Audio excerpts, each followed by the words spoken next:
Welcome to the third episode of After the Storm. We're recapping today Carolina's 4-3 overtime win against the Tampa Bay Lightning. Coming into this game, unlike the Montreal and Washington games, there wasn't a whole lot of storylines. The only one really was Curtis McElhinney, Carolina's backup last year, now signed in Tampa Bay, is playing against his former team. This game started off just like the other two games of the season for the Carolina Hurricanes. They came out quick, fast, and with lots of chances. Curtis McElhinney was a stud to start this game. He was a stud the whole way through. First big chance of the game, though, Brock McGinn gets a shot off the post. Almost immediately after, the puck gets back to the point.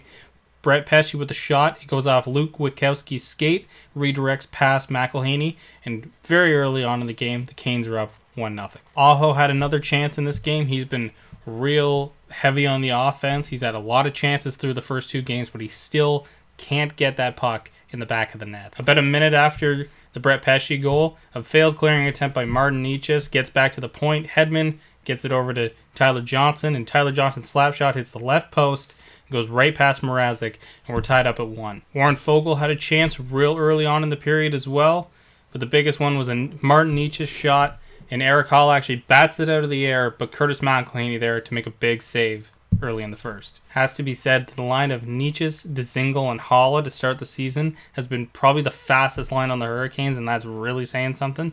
They've been all offense. They've been really good in their own end as well. A short while later, Aho made a real nice pass over to Nino Niederreiter, but McElhinney there again makes a big save. The top line pressure, that Stamkos, Kucherov, Palat line that is so good, causes Joel Edmondson to take a penalty. And right after that, on the power play, a drawback win, Sergachev plays it over to Shattenkirk. He takes a couple steps at the blue line, and he launches a wrister that finds its way through the crowd and gets past Mrazek, and the Lightning are up 2-1. Just like the previous games, that halfway mark or so of that first period, and the other team, the opposing team for the Canes, they just make that adjustment, they slow down the game, and they find those holes. And Tampa Bay did it just like Washington and Montreal had done it. And they did it to the Canes again, and it resulted in a lot of holes and a lot of goals. A little while later, Matthew Joseph coming down the right side, his offside, he takes a shot, it hits the post behind Mrazek. Thankfully, they recover it. Even just a little while later, Brock McGinn, who was all over the place in this first period, he got another chance, but a big save by Curtis McElhinney. Toward the end of the period, almost a dagger, a very weak clearing attempt by Sebastian Aho, flips it up, it doesn't get out of the zone. Steven Stamkos comes off the bench full of energy against a very tired Canes lineup. He has a lane to walk down, and he shoots through a screen of two or three players. Mrazek never saw it. If you look at it, you can see that reaction, that angle. Mrazek actually plays it to the right, and Stamkos has shot it to his left. Not a chance for Mrazek. Tampa is up 3-1. And that about did it for the first period. Obviously, for the Canes, looking at this, like a team like Tampa, this is a team that won 62 games last year. You can't play like they did. You can't be weak on your clearing attempts. You can't be in the box. You have to be sure on everything, and you have to take the tempo to them no matter what. Again, it was that adjustment that the opposing teams made was the biggest difference in this first period, and it was a big reason why Tampa led 3-1 at the end of it. McElhinney, of course, was really solid. This was a big period. I believe the shots at the end of it were 16-11 for the Canes. McElhinney stopped a lot of pucks in that first period. And for that, the 11 shots, for the next little while, that's all the shots that Tampa Bay were getting in this game. Mrazek wasn't great in the first either, but I didn't really think it was his fault. I think there was a lot of grade A chances coming, and his defensemen, his players in front of him weren't clearing pucks, and they were giving up these opportunities. Now, these opportunities are going to happen. You're playing against the best team maybe in the last 20 years in hockey in the Tampa Bay Lightning. However, you got to just be better, and you got to know that coming into the game. Second period starts, and Dougie Hamilton immediately takes a tripping penalty, and again, I was having flashbacks almost to that Washington game from the previous night. Too many penalties, especially against a team like Tampa, you're going to be in trouble. Aho had a real nice chance from a feed from Teuvo Teravainen, and McElhinney was again there to make that stop. And as you saw as the game went along, Aho is getting really frustrated, and I think that goes for the whole top line. Teuvo is having a lot of success just by passing. I know Brandon Moore wants him to shoot, but he's maybe one of the top passers in this league. He looks a lot like Nick Backstrom out there, just the way he's hitting every pass. He's seeing the ice so well to start the year. It'd be crazy to ask him to start ripping shots into that net, even if he could. He's been so good with the passing, as we've been seeing in this game. Stahl has a great chance, and it results in Victor Hedman taking a holding penalty, and the Canes are off to the power play. On the power play, some excellent puck work again. Teravainen all over the place. Turbo was everywhere in this game. One of the best Canes. There was a lot to like at the end of this one in terms of players. Teravainen made a great pass to Hamilton. Hamilton's point shot gets through. Erik Haula there on the doorstep. He bangs it through Curtis McElhinney's pad, and we're back to a 3-2 game. Erik Haula has 3 goals in his first 3 games as a member of the Canes. He's been incredible in front of the net.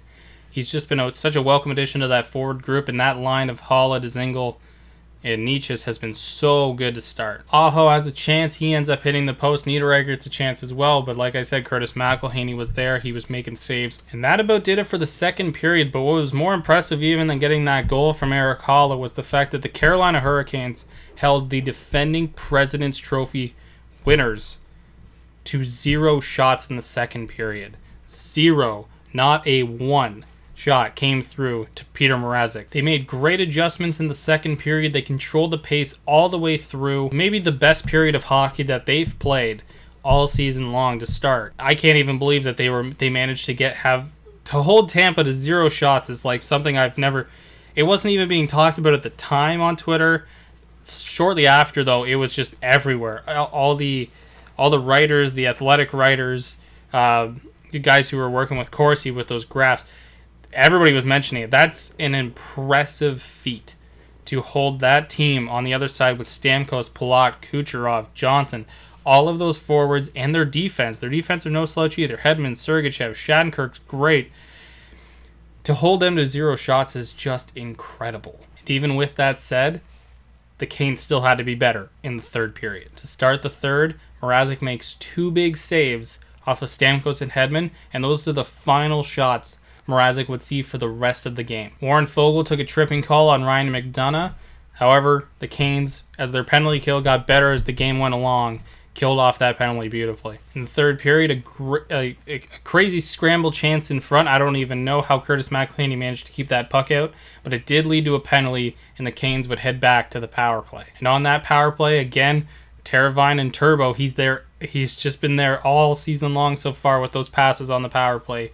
He makes a great pass to Dougie Hamilton at the point, and Hamilton's one-timer finds its way through beautifully. A great screen in front by Erik Haula. Like I said, his never presence has been there so far all 3 of these games, and we're tied up at 3. Right toward the end of regulation, though, Shattenkirk takes an interference penalty on Nino Niederreiter, which means as we head to overtime for the 3rd straight game to start the season, Carolina is going to have a power play. At the end of regulation, the shots were 41-13 for the Carolina Hurricanes. They outshot the reigning President's Trophy winners by 28 shots. Tampa Bay ended up, over the course of 40 minutes, having 2 total shots and wouldn't have a shot on net in all of overtime. To start overtime, the Canes come in and they set up the power play. Hamilton with a great one-time chance from the left circle. Great save by Curtis McElhinney. Almost immediately right after that chance, puck gets fed back to Teravainen. He gets a shot on, and yet another great save by Curtis McElhinney. And just as we get back to even strength, the penalty gets killed off. A little misplay in the Carolina zone by Andrei Svechnikov leads to Jordan Stahl coming across. A great poke check through Nikita Kucherov's legs leads Stahl down the ice. He comes down, a great pass across to Jakob Slavin. Jakob Slavin one-times it perfectly into the top corner over a sprawled-out Curtis McElhinney.